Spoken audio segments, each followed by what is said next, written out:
We're doing number 34 and 36 from page 271, and the directions say to decide whether each function is even, odd, or neither.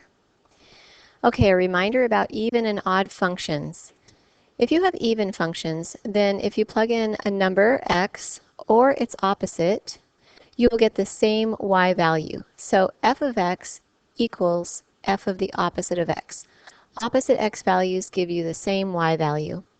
If you have an odd function, if you plug in a number x or its opposite, the opposite of x, you will get opposite y values.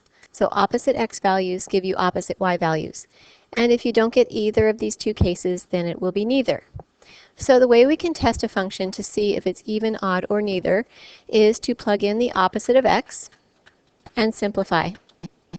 So when I do that, I have 0.75 times the opposite of x squared plus the absolute value of the opposite of x plus 4. Now how can I simplify the opposite of x squared? Well, we know from experience that a number squared is the same as the opposite of the number squared, like 2 squared is the same as negative 2 squared, so this is equivalent to x squared.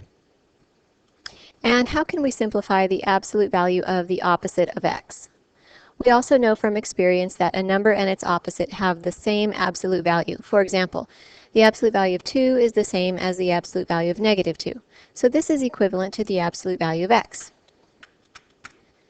Now that we've simplified, we look at what we have, and we look at the original f of x, and we ask ourselves, are those the same? Are they opposites or neither? And in this case, they're the same, so that means we have an even function.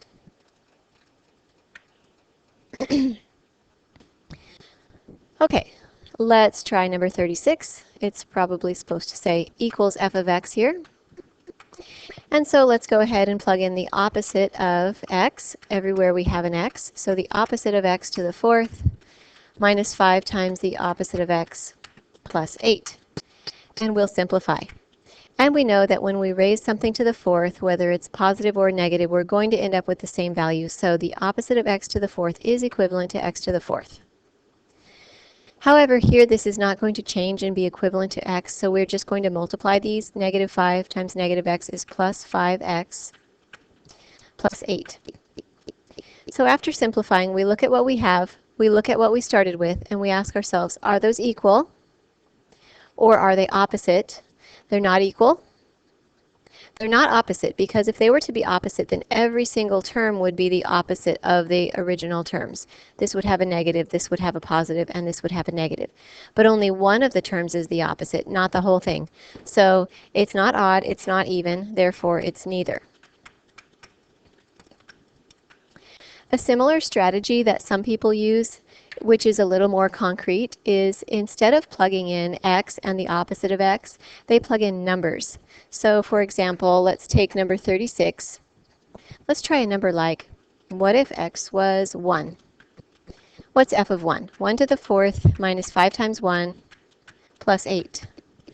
9 minus 5 plus 8 would be 9 minus 5, 4. Now what happens if I plug in negative 1? Negative 1 to the fourth minus 5 times negative 1 plus 8. That would be 1 plus 5 plus 8, 9 plus 5, 14. So we can see that those are not the same and they're not opposites, so that gives us evidence for neither. But here's a caution about this technique. Even though it seems simpler, it's risky because you might choose a number to plug in that's a special case kind of number, and it might lead you astray. For example, what if I plugged in 0? What's f of 0? 0 to the fourth minus 5 times 0 plus 8 is 8. And what is f of the opposite of 0?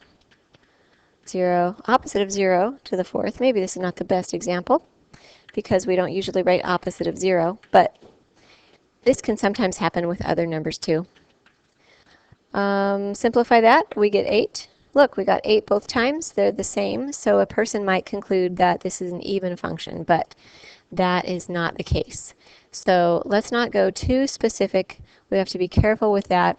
if we generalize with a negative x in there instead, then we should be more likely to be correct.